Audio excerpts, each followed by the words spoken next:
Di tahun 2003 sampai 2008 saya tidak pernah memungut untung sama sekali gitu.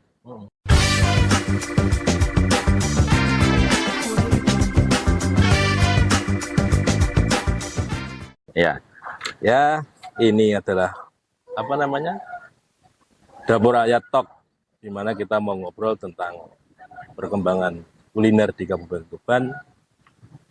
Dan ternyata saya ditemani oleh owner Dapur Rakyat. Oke, sambil ngerokok ya. Oh, enggak apa-apa Pak Salan. Kalau nggak gini kita nggak keluar inspirasinya. Oh iya. Iya. Karena apa? Banyak yang penasaran sebenarnya Dapur Rakyat ini segmennya gimana sih? Karena ini sudah 1 tahun ya. Hampir 1 tahun, Oktober kemarin. Saya di sini itu selaku pambudi, selaku host Dapur Rakyat Talk ini atau DR Talk, dan ditemani oleh ownernya Bapak Salan. Oh iya. Selamat sore Pak Salan. Selamat sore. Ya. Jadi di sini saya mau kupas tuntas tentang berdirinya Dapur Rakyat. Apa kabar Pak? Alhamdulillah baik, Mas Pambudi. Mas Pambudi sehat juga kan? Oh, walafiat Pak. Alhamdulillah. Itu di atasnya alhamdulillah. Iya, di atasnya alhamdulillah. Tapi selalu bersyukur Pak. Alhamdulillah. Saya di sini itu selaku host ini sebenarnya penasaran Pak. Ya, gimana? Kenapa sih namanya Dapur Rakyat? Ya, saya melihat Dapur Rakyat di sini konsepnya beda gitu loh. Oh, dari yang lain gitu ya? Iya. Oh, iya, iya. Mungkin bisa dijelaskan untuk para viewers. Oke. Jadi dulu itu sebelumnya saya di kuliner itu kan bukan background saya, Mas. Jadi saya sebenarnya backgroundnya itu di luar itu. Nah, karena ada teman-teman yang kepingin bekerja gitu. Pak, ayolah Pak, bekerja Pak gitu. Kerja apa gitu. Kuliner Pak gitu. Kuliner apa? Ya saya itu bisa masak Pak gitu. Jadi di sini itu ada teman 3 perempuan. Ya. Itu dia bisa masak gitu ya. Nah, mereka sering interaksi 3 teman itu. Kemudian mereka ngajak ngobrol tentang itu. Dari situ saya oke lah, enggak apa-apa. Atas dasar pemikiran bertemu itu baik, kemudian berdiskusi itu baik, dan eksekusi itu jauh lebih baik. Atas dasar itu, maka saya ingin mewujudkannya. Dari pemikiran mereka mungkin sangat sederhana, Mas. Ya mikirnya itu ya bikin warung gitu. Warkop mungkin gitu ya? Warkop gitu, iya. Nah, mikir saya, kok bikin warung ya? Saya enggak cerita sama mereka. Udah kamu cari tempat lah gitu. Saya tidak ingin masuk ke sana. Saya menguji keseriusan keinginan itu sejauh mana kan begitu. Kemudian mereka melaporkan, oh ada tempat itu di sini. Gitu. Kemudian saya mencoba ingin tahu mereka keinginan kemampuannya untuk eksekusi tempat itu sejauh mana juga. Ternyata mereka belum mampu, maka saya yang eksekusi kan begitu. Saya bertemu dengan temen gitu, bisa enggak lo buatkan kita desain gambar untuk saya pengen buat rumah makan gitu. Dibuatkanlah saya Mas itu gambar Mas. Yang pemikiran saya, hasil karya mereka tuh sudah menghasilkan waktu 1 minggu. Lah, enggak laku kalau kau buatkan saya seperti ini. Orang Tuban takut makan di sini, saya bilang Oh, begitu. dia terlalu kelas gitu ya? Terlalu berkelas. Mungkin mikirnya Pak Salan mau yang dimaunya ini. Ini segmen-segmen mirip angkringan kelihatan. Gitu, iya, betul. Nah, setelah itu enggak bisa, tolong dirubah bagaimana Pak? Saya enggak mengerti apa konsepnya yang Pak Salan inginkan. Gini loh, saya itu karena hobi saya itu adalah mendengarkan musik. Saya sukalah nongkrong gitu. Jadi setiap saya di kafe gitu, biasanya saya datang ke musik juga malah. Sama Getabrus ya? Iya, sama Getabrus sama teman-teman gitu. Nah, ya. Setelah itu dibuatkan coba desain ini. Oke lah, masuk saya bilang begitu. Masuk gitu. Nama kita belum ada, Mas. Kita branding enggak ada. Mas, kalau enggak salah itu ada teman lah yang bikin itu. Saya tanya, lu punya nama enggak gitu? Untuk ini, tempat kita nanti itu, kafe kita itu. Ada Pak, saya itu namanya itu, tapi itu punya saya Pak gitu ngomongnya. Dia dihakikan. Iya. Nama brandednya. Iya. Nah, namanya dia itu Kedai Rakyat Mas. Iya. Oke lah tak pakai gitu. Jangan Pak, itu punya saya Pak gitu. Tak pikir-pikir, saya bilang begini. Lo nanti saya yang mengawali kedai itu Mas namanya, bukan dapur kan, kedai. Saya bilang nanti saya yang mengawali, kalau nanti berhasil lu bisa pakai kemana saja juga enggak apa-apa gitu. Saya bilang begitu. Termasuk Anda menjadi promotor kedainya. Iya, seperti itu. Tapi setelah berjalan itu saya otak-atik nama itu kurang begitu. Jadi saya pengennya itu bener-bener kerakyatan tapi berkelas gitu. Nggak ngeh gitu. Iya. Gitu, iya. Jatuhlah namanya itu menjadi dapur rakyat itu. Dapur rakyat. Oke lah masuk gitu. Masuk, setelah masuk kita mikir tagline-nya. Ada beberapa tagline itu yang muncul setiap hari kita mikir itu selama 1 minggu juga Mas. Ada macam-macam gitu. Finalnya itu adalah di ketubanan yang maha enak. Ketubanan yang Maha enak. maha enak. Iya. Nah itu kita coba tanya-tanya sama MUI. Permasalahan enggak ini? Kalau ini oh enggak ada masalah. Ini kan ini kan hanya branding. Iya, hanya branding gitu. Jalanlah itu nama itu. Nah, dari situ kita mulai kan karena basicnya saya itu bukan kuliner Mas ya. Nggak tahu sama sekali. Bikin meja ya asal begini gitu. Tapi pemikiran saya ini masuk gitu. Cuma masalah dapur ya. Dapur itu konsepnya dapur kan mikir saya. Mikir dapur konsep rumah tangga. Ini tempat cuci, ini tempat untuk bikin minuman, masaknya di sini. Ternyata waktu kita opening itu Mas, semua tidak sesuai dengan kebutuhan. Wah, maksudnya sesuai kebutuhan itu tidak sesuai ekspektasi ramenya atau sesuai dari sisi kapasitas dan pelayanan itu tidak memungkinkan. Jadi kalau barista di sini tidak cocok, ini di sini harus ada freezer dan sebagainya itu tidak kami siapkan. Karena saya buta tentang itu dan saya tidak pernah komunikasi sama temen yang itu. Nah, setelah itu malam itu juga ini harus diselesaikan. Selesai Mas. Kita rombak jadi dari kita closing itu sampai malam. Malam ini juga harus jam 12 malam Mas. Kita panggil tukang Mas. Karena besoknya Anda mau opening. Besoknya mau opening lagi ya. Kita sudah soft opening. Itu kan masalah Mas itu. Masalah pertama, besok kalau tidak diselesaikan, ini masalah tsunami yang akan terjadi. Oh iya, bom waktu. Nah, bom waktu seperti itu. Masalah ini. Kemudian saya konsultasi sama teman, oh Pak ini harusnya begini Pak, begini Pak. Nah, oke, kita jalankan. Malam ini juga harus diselesaikan. Sampai jam 3 pagi. Keesokan harinya Anda baru opening. Iya, baru dilanjutkan lagi. Alhamdulillah masa terselesaikan. Ternyata di bisnis kuliner itu tidak sekedar kita itu jualan saja. Banyak hal yang harus dilakukan itu terkait kreativitas. Sepanjang orang itu berpikir kuliner itu bukanlah kreativitas, maka mandek ternyata. Nah seperti itu. Alhamdulillah jalan seperti ini. Nah, kita sering kalau misalkan ada kritik dan saran dari teman kita evaluasi lagi. Kemudian kita benahi begitu. Karena kelihatannya dari beberapa teman yang punya kuliner, artinya dia mempunyai beberapa konsep yang menarik. Artinya taste dan sebagainya itu kan dirahasiakan. Berarti Pak Salan langsung dor gitu ya? Iya. Bisa dikatakan terlalu banyak kajian. Ilmu apa ya Mas? Ilmu ngawur Mas. Ilmu pokoknya itu. Iya pokoknya. Iya. Pokoknya buka gitu. Iya pokoknya masalah buka. hasil dan audit nanti belakangan lah gitu. Tapi setahu saya memang terlalu banyak teori itu kalau tidak dijalankan juga omong kosong. Oh gitu. Bukannya teori itu dipertimbangkan sebagainya, bukan ya? Nanti masalah itu akan mengikuti lagi dan penyelesaian juga akan mengikuti juga. Nah, jadi saya punya kepercayaan begini. Kesuksesan itu bersembunyi di balik kegagalan. Bukankah di balik masalah itu ada kesempatan? Kesempatan itu kalau dilakukan tidak hanya sekedar teori, maka kemungkinan terjadi kesuksesan itu akan ada. Saya rasa seperti itu. Politis banget ya. Kalau nanti cuma teori-teori, saya rasa jawaban dari setiap persoalan itu ada di masalah. Iya. Masalah diselesaikan nanti ada lagi, masalah lagi juga ada. Pasti berkembang seperti itu. Itu namanya saya punya termasuk kemampuan kita itu kita harus berkreativitas tinggi itu ternyata memang seperti itu. Karena begini Pak Salan. Ya. Untuk dapur rakyat ini kan saya rasa sudah 1 tahunan lebih ya, 1 tahun belum ya. Baru 10 bulan. Selama Anda membuat dapur rakyat ini, pernah nggak hal terburuknya itu di bagian apa gitu? Karena begini, membuat usaha itu kan tidak harus semulus mungkin tuh. Mm-mm. Trouble-nya dari beberapa Mm-mm. sektor lah Ya. mungkin. Yang Pak Sahlan rasakan ini sampai ini Oh ya. Jadi minim gini. aja lah, minim Ya, oke, aja oke. lah. Dapur rakyat itu dulu kita buat segmen itu menengah ke bawah, Mas. Medium. Ya.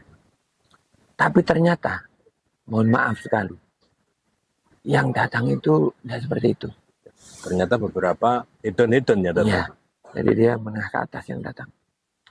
Maka apa yang dulu saya harapkan, bapak-bapak, ibu-ibu, kalau mau sarapan pagi, nongkrong, bungkus dan sebagainya, dapur rakyat tempatnya gitu. Ya, ya, ya. Tapi ternyata orang melihat dapur rakyat itu kelasnya menengah sudah ke atas. Asumsi publik demikian. Asumsi publik seperti itu. Padahal di sini kami itu menyediakan loh ya. Dari panggung saja itu, panggung kita itu, kita namakan panggung rakyat. Seluruh masyarakat Tuban itu kita persilahkan untuk memanfaatkan panggung itu.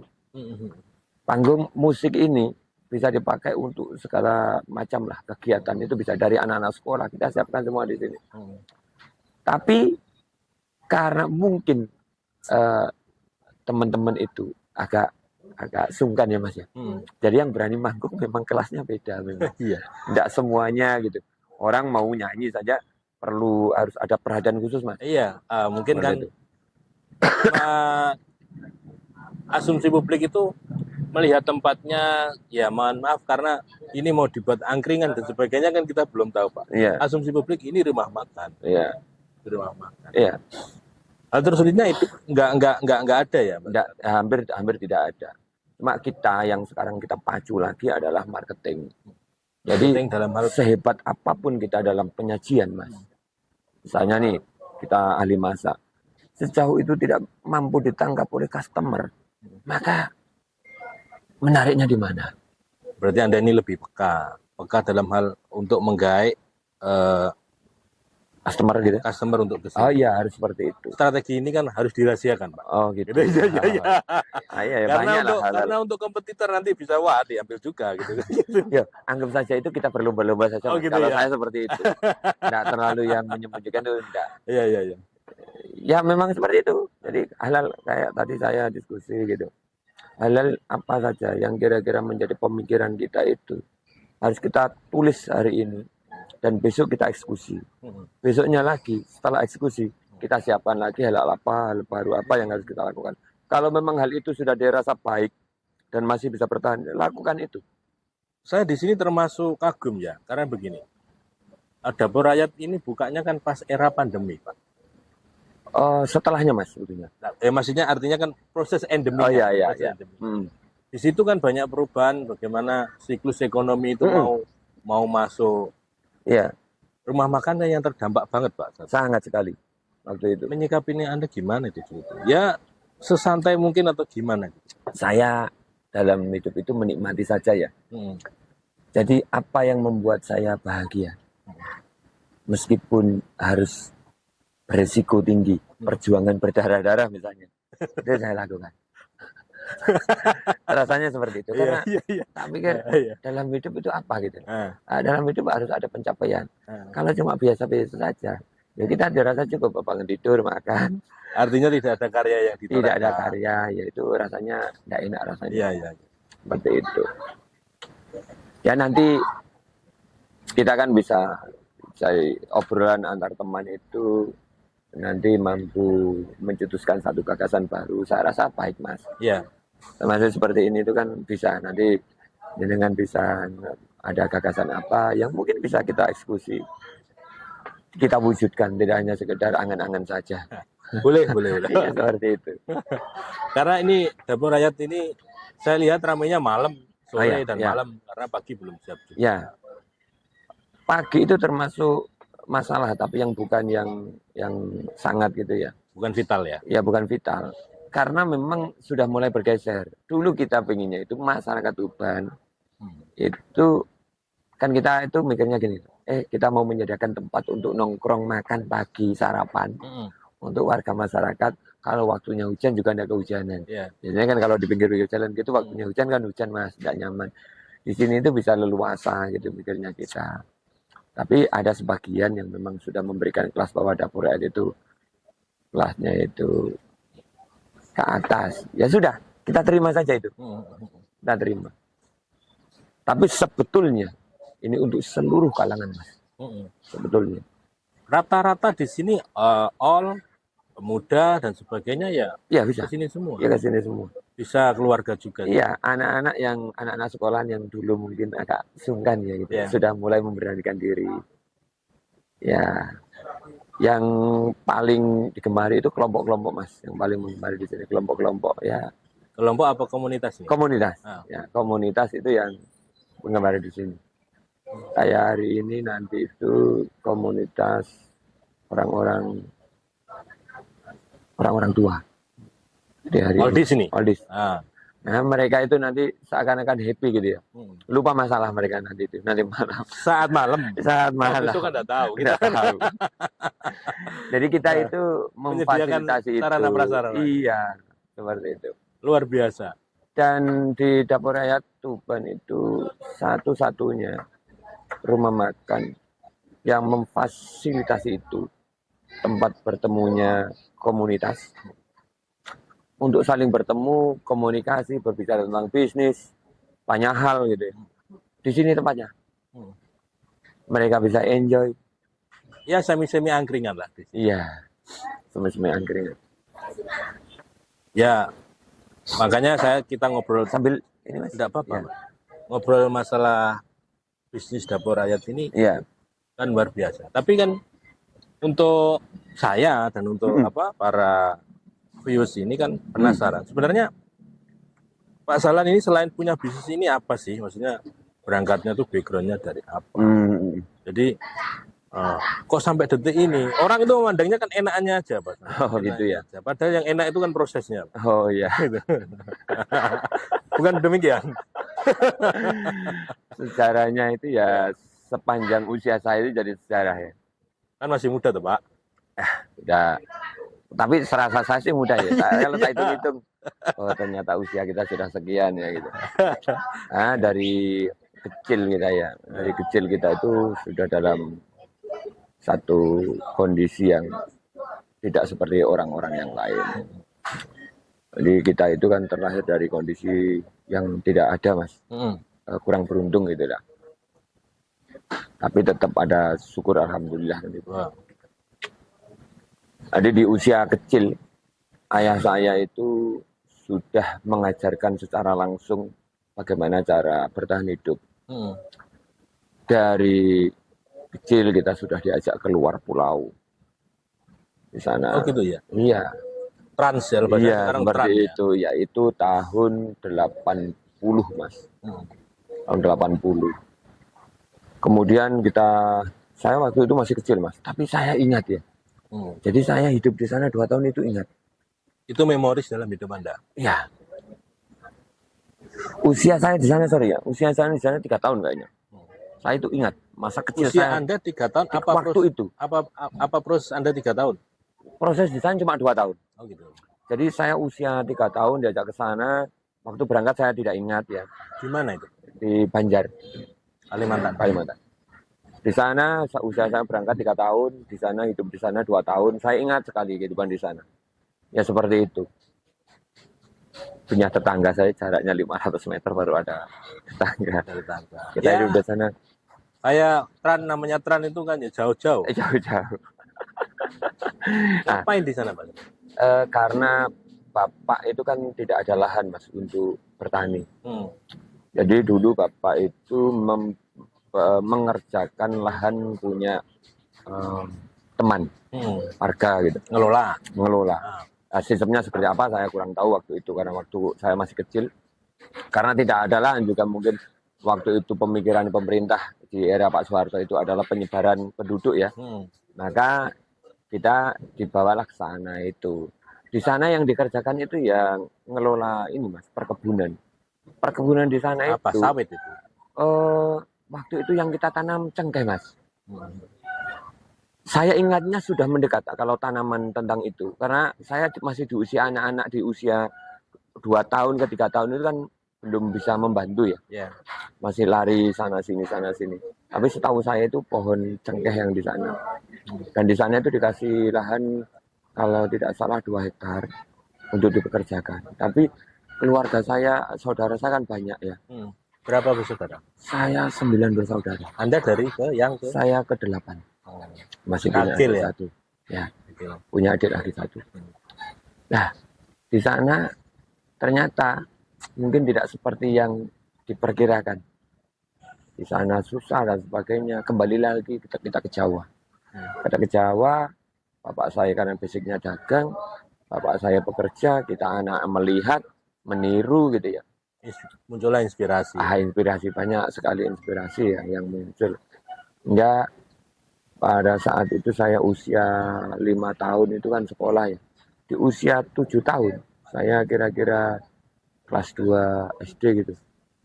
Saya sudah mulai belajar bekerja. Entah itu bikin layang-layang, entah itu buat mainan untuk anak-anak, itu saya coba lakukan. Jualan apa gitu, snack-snack yang bisa dijual. Dulu kan masih ada jajan-jajan gitu. Lapak saja enggak punya, Mas. Lapak saya enggak punya. Punyanya kita kursi sama meja, yang kuat saya angkat namanya anak kecil. Ya kursi kita angkat, taruh di depan rumah. Dari situ saya banyak belajar. Sampai saya mengenal, oh ya, saya pernah itu juga di usia ya sekolah SMP gitu ya. Ya SMP juga, pokoknya sampai penghujung mau nikah itu. Ya intinya belajar terus. Oh, masih proses penjajakan menjadi jati diri. Iya, seperti itu. Di tahun sekitar 97 ya. 97 waktu saya SMA kelas 3. Saya mengenal namanya perayaman. Oh, SMA sudah mengenal? Sudah ya. Di broiler itu ya? Broiler itu. Nah, jadi ada orang peternak gitu, kita nyoba jualkan gitu. Seperti itu. Padahal Anda bukan memproduksi sendiri. Bukan, iya. Karena apa juga yang mau dipakai kan gitu. Iya. Jadi kita jualkan. Dalam perjalanan sampai di tahun, kalau jualan itu ya sekedar cuma bisa dibuat kebutuhan harian ya Mas ya. Kemudian sampailah di tahun dari 97 itu ke 2000. Oh itu banyak sekali perjalanan Mas sebetulnya. Kita pernah setelah dari 97 kita sudah di ayam, kita pernah juga jadi TKI juga pernah Mas. Loh, bukankah ayam itu prosesnya sampai sekarang Masnya? Oh, waktu itu ada krisis Mas. 98 kayaknya. Gitu ya. Iya, betul ya. Berarti usaha Anda ayam pertama itu stuck saat itu. Iya, stuck. Itu di proses berapa tahun? Proses penjenjangan Anda membuat bisnis itu berapa tahun? Itu lama. Setelah itu kita sempat karena krisis itu kita berhenti di tahun 98 kalau tidak salah ya, krisis itu. Kemudian setelah itu kita masuk lagi di tahun 99. Anda keluar bisnis apa kalau ayam saat itu jatuh? Jadi TKI kita. Di Malaysia? Iya, pernah juga. Sana cuma bertahan tidak sampai setahun. Balik lagi. Ngapain di sini gitu. Maksudnya tidak ada karya tidak ada karya gitu. Kita balik lagi. Kita kembali lagi ke broiler itu. Kemudian mulai tahun 99 kita mulai bangkit lagi. Sampailah di tahun 2003 saya ketemulah sama seorang cewek yang di tahun 2003 pula itu saya menikah sama beliaunya. Bidadari yang datang itu. Kita sepakat menikah di tahun itu pula. Berarti Anda menikah itu belum siap dalam hal ekonomi ya? Belum Mas. Tapi saya punya keinginan besar untuk dari sisi usaha itu saya punya keinginan besar. Tapi sudah punya jalan lagi kan dari 99 ke 2003. Artinya Anda sudah ada opsi. Iya, seperti itu. Saya bekerja itu melayani Mas. Sampailah saya bekerja sampai di 2000 dari 2003 2008. Mikirnya saya itu karena melayani orang itu tanpa pamrih yang sangat gitu ya. Jadi saya punya basic dagang itu. Pada saat ada teman bingung itu saya arahkan. Ini kesini ya nanti, itu kesini ya nanti gitu. Saya tidak pernah memungut sepeser pun selama 5 tahun itu. Cara Anda meraih relasi untuk market itu juga. Oh iya, mungkin seperti itu. Mungkin itu ya. Nah, saya banyak terinspirasi itu dulu di tahun 2000-an. Kalau tidak salah saya itu mendapatkan satu buku ya, itu Rich Dad Poor Dad kalau tidak salah, Karya? Robert Kiyosaki kalau tidak salah. Saya coba pahami gitu, setiap kita baca besoknya kita laksanakan, kita baca kita ternyata buku itu bagus mas, Hal itu yang buat Anda bersemangat. bersemangat. Iya, oh saya semangat tentang itu. Ya lucunya itu gini, saya melayani orang. Dan kan basic untuk pekerjaan indie itu kan sudah kita kerjakan ya, Oke. bisa lah dibuat makan gitu ya. Waktu itu saya melayani orang yang kebingungan itu dari tahun 2003 sampai 2008. Saya tidak pernah memungut untung sama sekali gitu. Terus Dihadapkan saya pada masalah tidak punya uang. loh enggak, kalau Anda bukan berbicara profit oriented dalam jangka Iya. seperti itu, Ya, itu mungkin kesalahan saya, tapi ada berarti Anda manfaat. sudah settle dengan keuangannya. Belum, mungkin cara berpikir yang salah ya. Oh, gitu Jadi ya. ada satu kesenangan sendiri Hmm. melayani seseorang meskipun dengan susah payah itu. Empati Anda Ya terbangun. mungkin seperti itu ya. Kemudian ambil santai ya. Ya. Saya dihadapkan pada masalah. Anak saya yang kedua, tahun 2005 saya punya anak, 2 tahun setelahnya punya anak lagi. Anak saya itu butuh sesuatu mas. Saya tidak ada uang. Buat naluri seorang ayah. Iya. Nah. Ada teman yang bilang, lo ini kerja, kok tidak mau ngambil untung itu kenapa? Kasihan saya sama mereka. Karena saya juga dihadapkan pada kebutuhan seorang suami itu, maka pada saat itu pula saya harus dapatkan profit. Muncullah benak untuk itu, dan ya betul. Tahapan-tahapan itu saya lakukan. Ya alhamdulillah dunia perunggasan di peternakan ayam itu mampu menghantarkan saya untuk bisa eksis. Di dalam Seperti skup itu. usaha Anda ini kan kelihatannya kan mencakup beberapa ribuan konsumen. Ya, Karena langsung ke konsumen kelihatan. ya. Sering ketipu nggak? Oh, kalau jadi gini mas, ketipunya kita itu karena ya kembali lagi ke kesalahan kita ya. Menyalahkan diri sendiri ya? Ya, jadinya memang seperti itu. Tapi ini mungkin bukan saya mencari pembenaran. Proses kematangan diri itu, saya rasa banyak yang melewati hal itu. Ya. Saya rasa. Bagi pelaku usaha adalah ditipu itu adalah seni. Iya, seperti itu. Jadinya kita ketawa-ketawa saja gitu kalau ingat. Oh iya ya. Banyak sekali orang datang. Level gini. Iya. Memang seperti itu. Iya. Jadi kadang kalau kita ingat itu suka ketawa-ketawa sendiri. Asik ya Pak? Asik sekali. Saya menikmati seluruh perjalanan. Jadi saya percaya bahwa tak ada satupun itu sesuatu yang tidak. Jadi gini, dalam hidup seseorang itu, kalau pernah membenci sesuatu, suatu saat engkau akan bersujud syukur tentang kejadian itu. Oh ini itu, lebih ke sebab akibat. Ya lebih pada, tapi sesungguhnya Iya. pada akhirnya itu ya pasti meskipun sesuatu itu sangat tidak kita senangi gitu mas. Memang sesuatu itu pada akhirnya kalau seseorang itu sadar betul akan sangat bersyukur tentang kejadian itu. Contoh. Saya pernah mencoba bertanya pada Tuhan itu dalam hati. Saya itu ditipu orang. Ya Tuhan, ini tentang administrasi ya. Jadi saya pernah bisnis sama orang. Orangnya itu saya bilang begini, lo hitung-hitung sendiri lo punya kekurangan berapa. Lo transfer. Iya, terserah lo mau hitung berapa. Yang jelas saya percaya sama lo gitu ya. Jadi setelah pemikiran saya itu, karena saya percaya sama orang, ternyata yang terjadi dia bukan menipu, tapi dia salah administrasi mas. Anda tapi berasumsi lain saat itu. Saya tidak berpikir apa-apa asalnya. Gitu ya? Asalnya kita baik-baik saja, loh. Yang signifikan gitu.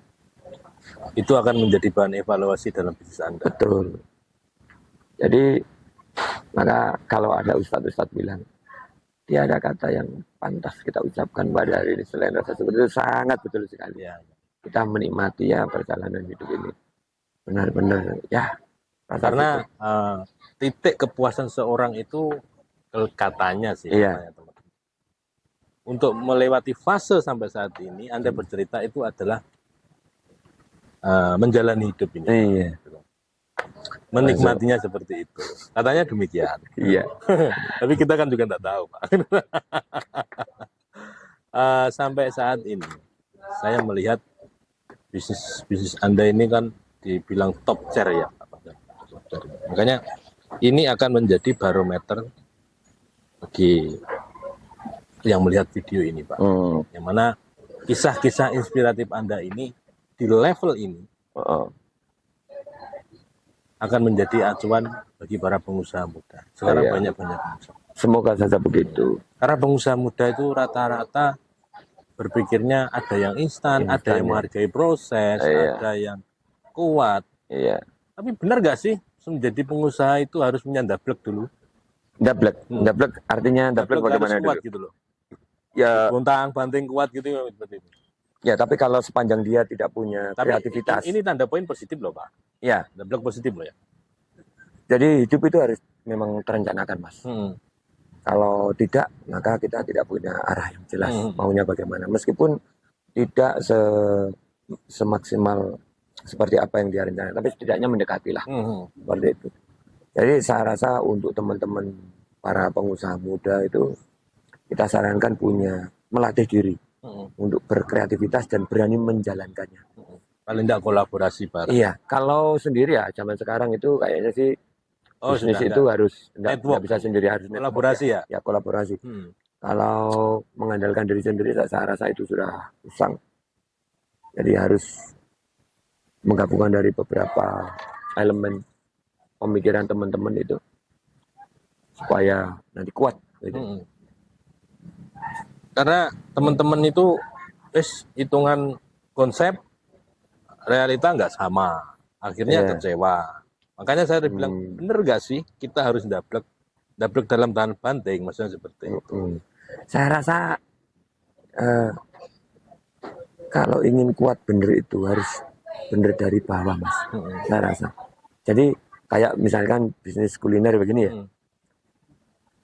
Saya sarankan jangan langsung bikin. Bekerja dulu lah di sini. Eksperimen dulu. Iya, eksperimen dulu di sini. Nanti setelah lu tahu masalah dari depan sampai belakang itu, silakan. Kita sampaikan juga sama teman-teman karyawan di sini. Kalau teman-teman itu mau membuat usaha baru, misalkan punya inspirasi, pahami dulu di sini itu. Apa sih yang dikerjakan di dapur, barangkali itu jadi inspirasi kalian. Pahami semua.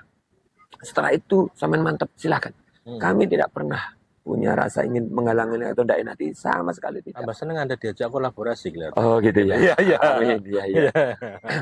Dulu di sini memang kita rencana itu ingin kita jadikan pilot project ya. Untuk nanti ke jenjang berikutnya kita bisa adakan dapur di tempat-tempat yang lain. Tapi bukan franchise kan, bukan di-franchise kan? Saya kalau berpikir tentang franchise itu khawatir membuat orang kecewa, Mas. Rata-rata kurang suka. Ya. Karena nanti orang franchise itu kan dia mengeluarkan kos, ternyata kos itu sumber yang ada berhubungannya. Nah, terus kita tidak bisa totalitas kan kasihan juga. Kasihan. Saya tidak pernah berpikir tentang begitu. Karena saya melihat kebanyakan apa yang saya lihat itu orang-orang yang mengadakan begitu itu yang penting mereka dapat uang, Mas. Iya. Setelah itu selesai mereka tinggal. Gitu. Ada sih yang begitu. Ya itu, tapi hitungan persentase saja. Iya. Tapi kan kasihan, Pak. Kalau kita naluri yang kita berangkat dari bawah itu kan rasanya sakitnya luar biasa, Pak. Iya. Kasihan, Mas. Kan mereka kadang-kadang secara permodalan mereka tidak cukup. Mereka mencoba jual ini. Wah, kasihan sekali. Jual ini untuk nutup A dan B sebagainya, jatuh lagi. Kasihan juga, Pak. Gitu. Kalau mau pinter tidak usah buang-buang uang dulu lah. Belajar di sini juga bisa. Boleh. Iya, begitu. Boleh. Masuk. Tidak ngerti sama sekali, tidak bikin. Tidak bayang nih bagaimana perjuangan. Ya latihan berjuang di sini dulu. Ya kita itu siap-siap saja ya. Kalau dibilang ini ada rahasia ini, saya rasa tidak lah. Ya, karena orang itu kalau sesama pelaku usaha itu etika itu nomor 1, Pak. Gitu ya. Ya, katanya demikian. Saya juga tidak tahu ini. Gitu aja. Ilmu anyar. Oh, gitu ya. Bukannya semua itu sudut pandang kita dari etika dulu, Pak. Ya, Ya mungkin kalau teman-teman ingin kolaborasi dengan Pak Sahlan, ya boleh. ya silakan mampir aja ke Dapur Mampir ke Rakyat. sini. Jadi artinya Dapur Rakyat ini adalah Barangkali bisa open, jadi jadi inspirasi ya. Pak saya manggilnya Pak apa Om? Mas saya lah. Oh gitu ya. Usia Oh, kita mudah hampir sama. banget ya gitu aja. Mudah. Ini open minded, jadi orangnya humble, jadi ya seperti ini. Kita asik-asik ngobrol, tidak ada tendensi apa-apa. Kita saling berkolaborasi, kita saling berfungsi bagaimana kita berkembang bersama gitu. Iya. Memberikan peluang-peluang usaha bagi masyarakat umum. Iya, sip begitu. Gitu. Mungkin demikian Iya. Pak Sahlan. Kita sudah ngobrol berjam-jam nih. Bermenit Iya. apa jam ini Pak Sahlan? Oh, 45 menit. Itu udah Oke. luar biasa. Kita ngobrol sudah habis satu gelas apa cingkir ya? Iya. Baik, sampai di situ saja kita ngobrol tentang kita ini adalah talk show pertama di Dapur Rakyat, namanya DR Talk Show ini. Ini adalah wadah untuk bincang-bincang positif. Iya, Mas Pembudi. Bincang-bincang positif. Saya di sini selaku Pambudi mengucapkan terima kasih, dan selaku ownernya Pak Sahlan siapa ini? Salah saja. Pak Sahlan. Sangat mudah pokoknya. Oh iya. Katanya begitu. Boleh. Gampang jadi Sahlan. Nggak pernah mempersulit seseorang. Oh iya. Saya ucapkan terima kasih Oke. di DR Talk Show yang episode berikutnya. Oke. Sampai jumpa.